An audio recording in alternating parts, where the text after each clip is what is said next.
السلام علیکم، بسم اللہ الرحمن الرحیم۔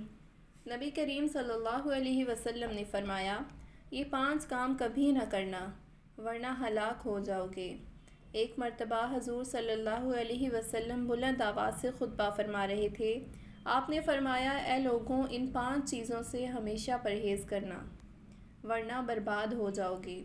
ایک صحابی نے دستے ادب جوڑ کر عرض کی، یا رسول اللہ صلی اللہ علیہ وسلم، وہ کون سی ایسی 5 چیزیں ہیں جن کو کرنے سے بندہ ہلاک ہو جاتا ہے اور محشر کے روز بھی آپ کی شفاعت سے محروم رہے گا؟ صحابی کی بات سن کر حضور صلی اللہ علیہ وسلم نے فرمایا، نمبر 1، کبھی بھی کسی خاتون پر تہمت نہ لگانا، یعنی اس پر جھوٹا الزام نہ لگانا۔ حضرت عائشہ رضی اللہ تعالی عنہ فرماتی ہیں کہ رسول اللہ صلی اللہ علیہ وسلم اپنی بیویوں میں انصاف کے ساتھ باری مقرر کرتے، پھر فرماتے، اے اللہ، یہ تو میرا کام ہے جس کا مجھے اختیار ہے، جس چیز میں تجھے اختیار ہے اور میں بے بس ہوں اس بارے میں مجھ پر گرفت نہ کرنا۔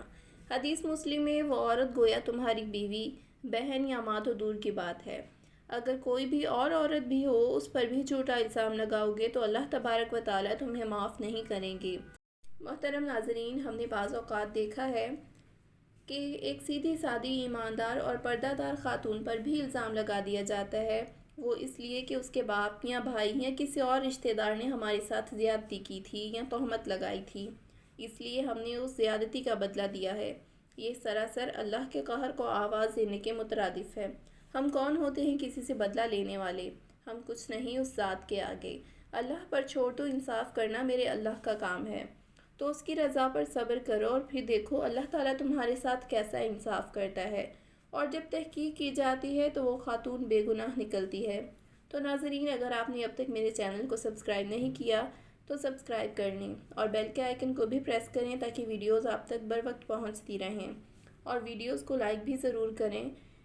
تو ایسے الزام لگانے والے کو اللہ تعالیٰ قیامت کے روز معاف نہیں کریں گے، کیونکہ حضور صلی اللہ علیہ وسلم نے پہلے ہی خبردار کر دیا ہے، اور ایک مسلم حدیث میں ہے، قیس بن عباس سے مروی ہے، کہتے ہیں کہ رسول اللہ صلی اللہ علیہ وسلم نے فرمایا، میری امت میں 12 منافق ہوں گے جو نہ تو جنت میں داخل ہوں گے اور نہ ہی جنت کی خوشبو کو سونگھ سکیں گے جب تک کہ اونٹ سوئی کے سوراخ میں سے نہ گزر جائے، اور ایک آگ کا شعلہ جو ان کے کندھوں میں سے نکلے گا اور آخرکار ان کے سینوں میں ظاہر ہو جائے گا۔ صحیح حدیث شریف میں آپ صلی اللہ علیہ وسلم نے فرمایا، کسی یتیم کا، غریب کا حق نہ کھانا، اس کا مال نہ کھانا۔ حضور صلی اللہ علیہ وسلم نے فرمایا، کسی غریب، یتیم یا بیوہ یا کسی اور کسی کا ناحق مال کھایا تو قیامت کے روز میں تمہاری شفاعت نہیں کروں گا۔ ناظرین، اب خود سوچئے، جب آپ صلی اللہ علیہ وسلم قیامت کے روز کسی کی شفاعت نہ کریں، وہ اس دنیا میں بھی ہلاک ہو چکا ہے اور محشر کے روز تو ہلاک ہی ہو گیا، بلکہ جہنم کے بڑے گڑھوں میں سے ایک گڑھے میں رہے گا، اس کو کبھی موت نہیں آئے گی، اس لیے آپ اس کام کو کبھی مت کرنا۔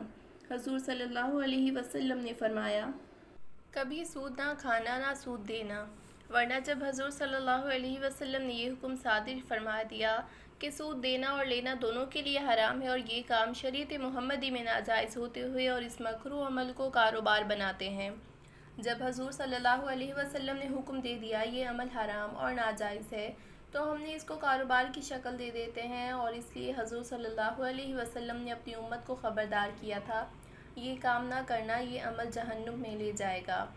لیکن ہم نے تو یہ کاروبار بنا دیا ہے، ہم جانتے ہوئے بھی کہ یہ سود ہے بینک میں پیسے رکھ دیتے ہیں، اس کا ماہانہ منافع پا کر کہتے ہیں یہ کاروبار ہے، ہم کہتے ہیں خیر ہے، ہم بھولے بن جاتے ہیں، دراصل ہم خود کو ہی دھوکہ دے رہے ہوتے ہیں۔ ہمیں پتہ ہے محشر کے روز سود دینے والے اور سود لینے والے کی دونوں کی ہی بخشش نہیں ہوگی، پھر بھی یہ کاروبار ہم بے فکری سے کرتے ہیں۔ کچھ لوگ اتنے مہربان ہوتے ہیں کہ کہتے ہیں اگر یہی پیسہ ہم نے کاروبار میں لگایا ہوتا تو ہم اتنا منافع کما چکے ہوتے، وہی منافع ہم پیسہ دینے والے سے لے رہے ہیں، تو یہ گناہ کیسا ہے؟ دراصل ایسا سوچنے والے انسان جہنم کی طرف تیزی سے جا رہے ہیں، اس لیے آپ بھی ابھی سے اسی وقت اللہ تعالیٰ سے توبہ اور استغفار کیجئے اور اپنے گناہوں کی معافی طلب کر لیجئے، لیکن یہ سود ہے، اس سے پرہیز کیجئے اور اپنی آخرت سنوار لیجئے، یہ نہ ہو کہ قیامت کے روز آپ صلی اللہ علیہ وسلم کی شفاعت سے محروم ہو جائیں۔ سود دینے والا بندہ اور سود لینے والا بندہ دونوں ہی سمجھو ہلاک ہو گئے۔ حضور صلی اللہ علیہ وسلم نے فرمایا کسی کے ساتھ جادو نہ کرنا ورنہ تمہاری بخشش نہ ہوگی۔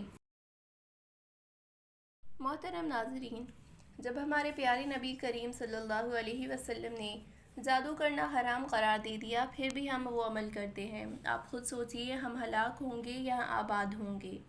خاص کر جہاں آپس کے رشتہ داروں میں شادی ہوتی ہے، یعنی کہ ایک رشتہ دار کے گھر سے بیٹیوں کی شادی کرنا۔ تو کچھ ایسے حضرات ہوتے ہیں جو جادو سے اپنی بیٹیوں کی زندگی بھی خراب کر دیتے ہیں، تباہ کر دیتے ہیں اور اپنی آخرت بھی گنوا دیتے ہیں۔ ایسے انسانوں کو صرف اللہ تعالیٰ پر بھروسہ کرنا چاہیے، جس نے آپ کی بیٹی کو پیدا کیا ہے۔ اس کی قسمت اور زندگی کا فیصلہ بھی اللہ تعالیٰ پر چھوڑ دو، پھر دیکھو آپ کی بیٹی کا گھر کیسے آباد ہوتا ہے، بلکہ جنت بن جاتا ہے۔ کیونکہ اللہ رب العالمین قرآن پاک میں بہت مرتبہ بلند و بالا ارشاد فرما چکے ہیں کہ جس نے میرے نبی کریم صلی اللہ علیہ وسلم کی بات نہ مانی، اس نے گویا میری بات نہ مانی۔ جس نے میری بات نہ مانی وہ میرے ساتھ جنگ کرنے کے لیے تیار ہو جائے، میں رب اس کے ساتھ جنگ کروں گا۔ کیونکہ اس وقت اللہ رب العزت قہار ہوتے ہیں، تو یہ نہ ہو کہ آپ کے ساتھ کیا معاملہ ہو جائے۔ جب اللہ رب العالمین ہمیں قرآن پاک میں بار بار منع فرما رہے ہیں، پھر بھی وہ کام کرنا، تو یہ کام جہنم کے گڑھے میں جانے جیسا ہے، نہ کہ قیامت کے روز بخشش ہوگی، نہ اس دنیا میں سرخرو ہوں گے۔ اس معاملے پر تباہی ہی تباہی ہے۔ محترم ناظرین، ہمیں ان کاموں سے بچنا چاہیے جن کاموں کو ہمارے نبی کریم صلی اللہ علیہ وسلم نے سختی سے منع فرمایا۔ ہمارے دین اسلام کے لیے جہاد کرتے وقت پیٹھ دکھا کر بھاگنا، اللہ رب العالمین فرماتا ہے تو نے میرے محبوب کے ساتھ دغا کیا، دھوکہ کیا ہے، اس لیے اب تم ہلاک ہوگے، برباد ہوگی۔ حدیث مسلم میں حضرت عبد الرحمن بن عوف رضی اللہ تعالی عنہ سے روایت ہے، انہوں نے کہا بدر کے دن جب میں صف میں کھڑا تھا، میں اپنی دائیں اور بائیں جانب نظر دوڑائی تو میں انصار کے دو لڑکوں کے درمیان کھڑا ہوا تھا۔ ان کی عمریں کم تھیں۔ میں نے آرزو کی کاش میں ان دونوں کی نسبت زیادہ طاقتور آدمیوں کے درمیان ہوتا۔ اتنے میں ان میں سے ایک نے مجھے ہاتھ لگا کر متوجہ کیا اور کہا، چچا کیا آپ ابو جہل کو جانتے ہیں؟ مجھے بتایا گیا ہے کہ وہ رسول اللہ صلی اللہ علیہ وسلم کو برا بھلا کہتے ہیں۔ اس ذات کی قسم جس کے ہاتھ میں میری جان ہے، اگر میں نے اسے دیکھ لیا تو میرا وجود اس وقت تک اس سے وجود سے الگ نہ ہوگا، یہاں تک کہ ہم میں سے کوئی جلد مرنے والے کو موت آ جائے گی۔ میں نے اس لڑکے پر تعجب کیا تو دوسرے لڑکے نے مجھے متوجہ کیا اور وہی بات کہی۔ پھر زیادہ دیر نہ گزری کہ میری نظر ابو جہل پر پڑی۔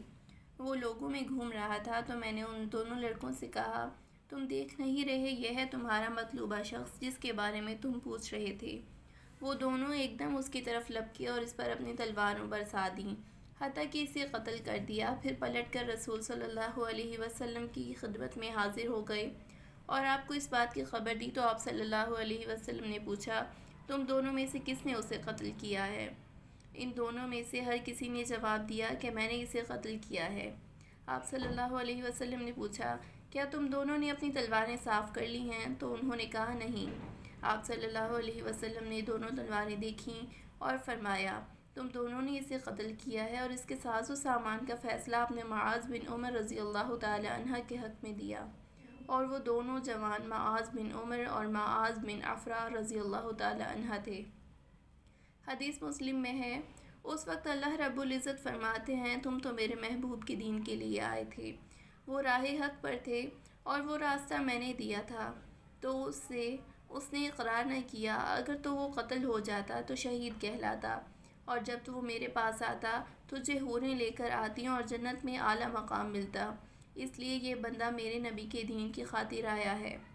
لیکن اب جو پیٹھ دکھا کر بھاگ رہا ہے، اس بندے سے اللہ رب العزت غضبناک ہو جاتے ہیں اور وہ محشر کے روز جہنم کے بڑے گڑھوں میں سے ایک میں بڑے گڑھے میں رہے گا، نہ مرے گا اور نہ اس کو موت آئے گی، بس جہنم کے ایک بڑے گڑھے میں رہے گا۔ حدیث مسلم میں زید بن ارقم رضی اللہ تعالی عنہ سے مروی ہے، کہتے ہیں کہ جہنمی کو آگ میں بڑا کر دیا جائے گا حتیٰ کہ اس کی ایک داڑھ احد کے پہاڑ کے برابر ہوگی۔ کسی بے گناہ کو قتل نہ کرنا۔ حضور صلی اللہ علیہ وسلم نے فرمایا، جس عمل کو اللہ رب العالمین نے حرام قرار دیا اس کو نہ کرنا، یعنی کسی بے گناہ کو قتل نہ کرنا۔ حدیث پاک میں ہے، کسی ایک بے گناہ کو قتل کرنا گویا کہ ساری انسانیت کو قتل کر دینے کے برابر ہے۔ مسلم شریف کی حدیث میں ہے، اللہ رب العزت اس قتل کرنے والے بندے کو ناپسند فرماتے ہیں، گویا وہ ہلاک ہو گیا۔ حضور صلی اللہ علیہ وسلم نے فرمایا، کسی کو بھی اللہ رب العالمین کے ساتھ شریک نہ کرنا، یہ عمل میرے اللہ تعالیٰ کو بہت ناپسند ہے۔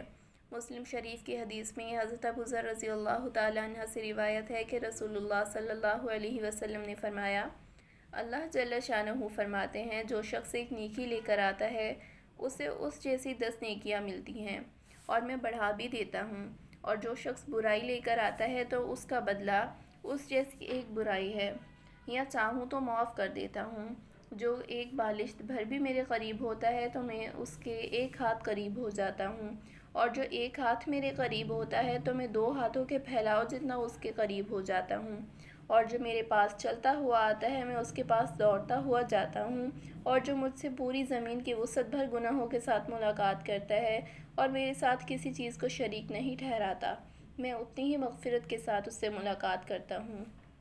مسلم شریف کی حدیث میں ہے، یعنی تم زمین اور آسمان گناہوں سے بھر کر میرے پاس آؤ اور اگر میں چاہوں تو تمہیں بخش دوں، لیکن اگر تم نے میرے ساتھ کسی کو شریک نہ کیا ہو تو۔